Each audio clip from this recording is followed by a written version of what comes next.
Yeah mga bro, so magandang araw sa inyong lahat. So bali meron tayong ginagawa ngayon na isang Rusi 110 ba to o 100 mga bro. Hindi na natin, nandito yan eh. Yun, 110. So ito mga bro ay ayaw umandar. Ayan, so ito troubleshoot natin. Ay share ko sa inyo mga bro yung mga dahilan bakit ayaw niya umandar. Home service pala tayo mga bro. Ayan o. Okay, so yung mga bro, bago natin umpisahan, syempre yung mga bago pa lang dito sa ating channel, huwag niyo po kalimutan mag-subscribe para po lagi kayong updated pag mayroon po tayo mga panibagong videos na mga i-upload.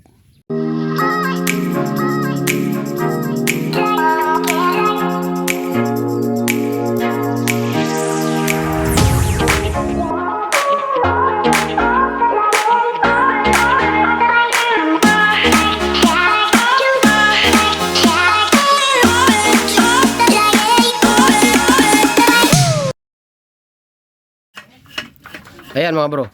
So pagdating natin dito ay nakakalas na po yung fairings niya, tapos papalitan ito ng susian. Pero ang gulang natin, ang gagawin natin is papaandarin lang natin mga bro. So mag-share lang ako sa inyo ng mga kaunting kaalaman mga bro, mga basic tutorial para dun sa mga nag-aaral mag-wirings ng motor. So kapag ganitong walang kuryente mga bro, ang kailangan yung i-check dyan syempre is CDI, ignition coil, rectifier at stator. So walang lumabas na kuryente mga bro dito, kaya nag-focus na tayo dito sa pinaka main. Ito mga bro kasi yung tinatawag na stator. So pag kinalas nyo itong cover na to mga bro, bali apat na tornilyo lang naman ito. Pag kinalas nyo yan, ganito yung makikita nyo sa loob. Tapos ito nasa ano to, nasa crankcase cover. So ito yung kanilang stock mga bro. Yan, yung stock na stator coil mga bro dito sa mga Rosin na naka full wave na kasi to, no? Naka full wave na yan. Pag nakakita kayo ng ganitong rectifier, naka full wave na yan. Yung stock na wires niyan ay, kung makikita nyo, apat na wire lang to mga bro. Ayan o, apat na wire. So ang kulay ng wire na yan, isang blue, dalawang dilaw at saka isang green. So mahalaga mga bro na alam nyo rin yung function or yung purpose ng bawat wire para mas mabilis yung pagwa-wirings. Yung ganitong klaseng stator mga bro, naka full wave na yan. Ibig sabihin ng naka full wave, naka floated yung battery o yung battery. Ibig sabihin naka floated yung ground, no? Naka floated yung ground. So walang connection sa body ground yung ating mga coil. Okay? Ay yung ating mga windings, yung mga magnetic wire na yan, kaya naka floated. Yung blue, okay, meron tayong blue wire dito. Yung blue na yan, yan yung ating pulser na tinatawag. So ang function niyan mga bro ng kulay blue is siya yung nagbibigay trigger sa CDI. Kaya kapag sira itong pulser, wala ring kuryente. O yan ang trabaho niyan. Ngayon yung green is yung ating body ground din. Tapos yung dalawang dilaw, yan yung ating output. Yan, output siya, lalabas yan dito sa socket. Yan, paglabas dito niya, papunta dito yan ang rectifier. Kaya dito sa wire ng rectifier, meron kayong makikitang dilaw at saka pink. Diyan nakatap yung dilaw, yung dalawang dilaw. Ngayon, kapag walang supply itong dalawang dilaw, walang papasok sa rectifier. Yung rectifier naman mga bro, wala siyang ipaprocess. So bali ang trabaho naman ng rectifier mga bro ay siya yung nagko-convert ng AC power to DC. Kasi ang battery natin ay DC, o yung tinatawag na direct current, ano. Ngayon, pag walang supply itong dalawang dilaw, okay, walang supply yung dalawang dilaw. So, mangyayari niyan mga bro, walang ipaprocess yung rectifier, so wala rin supply yung battery. Kaya, hindi rin magkakaroon ng supply yung CDI, kaya hindi talaga aandar. So, yung nangyari dito mga bro, nung chinek natin, so bali wala nang lumalabas dito. Sa dalawang dilaw na yan, wala na siyang power na ilalabas, kaya nawala na rin ang power yung rectifier natin, kaya hindi talaga siya aandar. Buti, nakakuha tayo ng ano, ito mga bro. Ito yung mga galing sa mga pinagpalitan natin na stator. So ito ay gumagana pa. So bali wala lang siyang pulser, wala rin siyang mga socket. Okay, wala siyang mga socket. So tatanggalin na lang natin yung wire, yung pulser, kasi naandar pa naman to. So hindi ano mga bro, hindi porket sira na yung winding, sira na rin yung pulser. Magkahiwalay kasi silang dalawa, pero magkasama sila sa socket, pero magkahiwalay. Minsan na nangyayari dyan, nasisira yung pulser, pero buo pa to. Minsan naman, nasisira to, buo pa to. Kagaya nung nangyari ngayon, buo pa yung pulser niya, pero sira na yung pinaka windings niya. Papalitan natin yan. Update ko kayo mga bro, pagka ibabalik muna natin, madali lang. Kung gusto nyo panoorin mga bro kung paano ikabit dito yan, madali lang din naman yan. So meron tayong mga tutorial sa video nyan.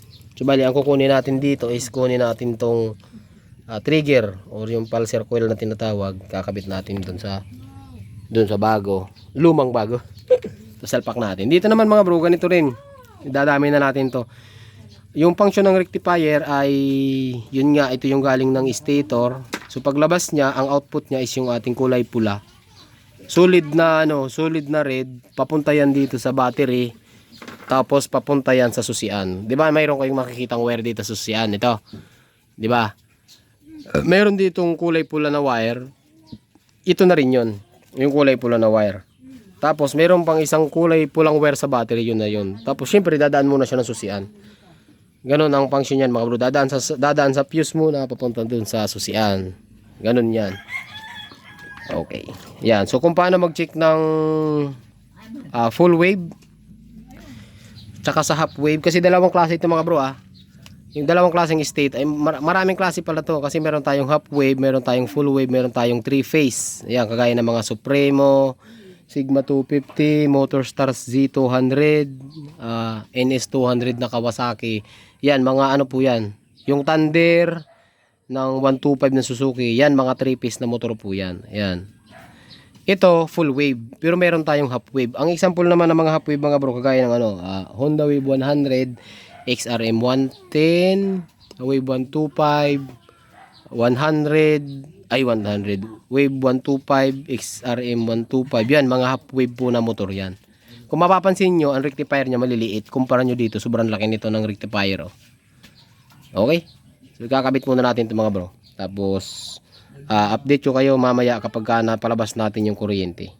Kasi, hindi talaga magpaprocess yan mga bro. Once na wala yung supply ng stator na yan, bali wala yan. Walang supply yung rectifier, battery, wala rin yung ignition coil, wala rin yung CDI, hindi talaga magre-release ng kuryente. So, ganun yung pagtutroubleshoot na mga bro, hindi kayo palit ng palit. Kasi kung bibili kayo ng kung ano-anong pyesa, kasi possible, bumili ng bagong battery, wala. Bumili ng bagong CDI, wala pa rin. Kasi ang problema pala ay nandito. Kaya sinasuggest ko mga bro, kung may sira ang motor, ipa-troubleshoot nyo muna.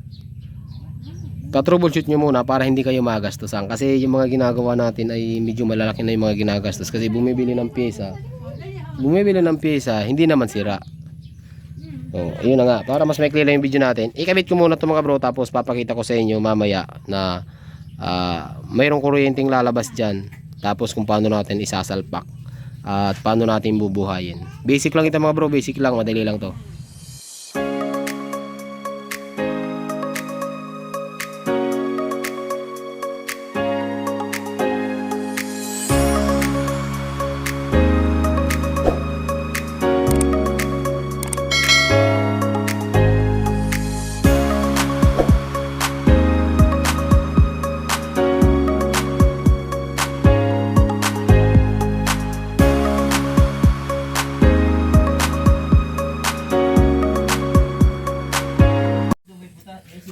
Ayan mga bro, so bali naikabit na natin. So bali ito yung magiging output natin. Ayan, so ulitin ko, ang kulay niya dalawang dilaw, green, saka blue. Yung blue yan yung pulser, ground green. Yung blue ay dalawang dilaw, yan yung supply. So ito yung sa mga nagtatanong, paano i-check ito kung functional or hindi, kung gumagana. Ganito mga bro, gamit kayo ng test light. Yung clip ng test light, ikabit nyo sa negative. Tapos yung dilaw, test light nyo. Tapos i-kick nyo, dapat hindi siya iilaw. So game, sipahin mo bro. Dapat hindi iilaw. Kagaya niyan, hindi umiilaw. Diba? Diba bro, game. Yan, tapos kabila. Diba? Ayan, hindi rin siya umiilaw mga bro. So okay yan. Ito naman, para malaman yung good condition, ikabit nyo dito sa isang dilaw. Nakita bro. Tapos ikabit nyo dito sa isang dilaw, dapat iilaw. Pag tinik, kagaya niyan. Yan. Ibig sabihin yan mga bro, pagka ganito nangyari, ibig sabihin, hindi sira ang stator. Pero dito sa isa, dito sa tinanggal natin mga bro, yung dalawang dilaw, sunog na yan. Pero wala kayong makikitang sunog. Oh. Pero sa loob nito, sunog na yan. Ayan, mas bago pa nga to dun sa pinalit natin eh. Pero ito, wala na pong lumalabas na power yung dilaw niya, kaya patay na. Pagka ganito, ayan, check nyo. Ayan, mayroon. Try natin yung salpak. Salpak natin mga bro ah. Ayan. So ayan, itatravel yan papunta dito. Lalabas dito sa socket, papunta ng rectifier. So para i-check natin yung ano mga bro. Patayin mo muna bro. I-check natin yung output. Okay? Ulitin ko mga bro, yung output ng rectifier is yung kulay solid na pula. Ayan o. Ayan, may laman na yung battery oh. Pag tinik yan, ayan o, kita nyo. Kahit patay yung susian, dapat mayroon siya. Ayan o.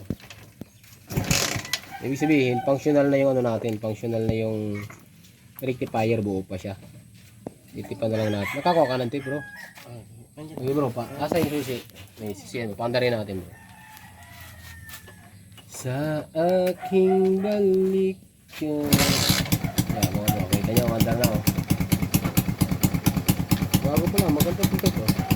Kita nyo mga bro, mandar na. Tapos itong pula, ito supply sa ilaw to, ito. Kasi makikita nyo dalawang pula eh. Yung isang pula, solid na pula, yung isa may stripe sa puti. Papunta ng ilaw yan oh bro, dito yan eh. Ito. Pakita mo bro. Ayan oh. Pula. Ayan, yung solid na pula na yan, papunta rin yan dito. Sa switch na to. O kung buo pa to, ayan. Yan naman yung magdi-distribute dito sa high-end. Yung mga sapot na. Sapot na. Yan ang magdi-distribute dito sa high-end lo natin. Kasi, pag nakakita kayo mga bro ng ganyang kulay, pula na may stripe na puti, automatic yan. Ang ilaw niyan, ano yan, AC, tawag AC. Ibig sabihin, nasabay sa makina. Meron kasi mga motor na nailaw agad. Patayin mo na nga bro. Meron mga motor na nailaw kapag sinusi mo, pwede mo pa ilawin. Sa mga ganitong motor, hindi pwede. Ito rin yung ginagawang battery operated mga bro. Parang ganito ah. Diba ito yung galing ng rectifier. Dito nakakabit yung ilaw. Kung gusto nyo yung battery operated, tanggalin nyo to. Kabitan nyo to ng galing accessory. Ayan. Diba meron tayong motor pag sinusian nyo, magkakaroon ng power. Dito nyo itap yun. Hanap lang kayo ng kulay ano dito. Kulay itim. Yun na yun. Pwede tayo sa flasher, pwede sa brake light switch, or katayin nyo itong socket. Merong kulay itim. Itap mo yan dyan. Okay na yan. Battery operated na yan.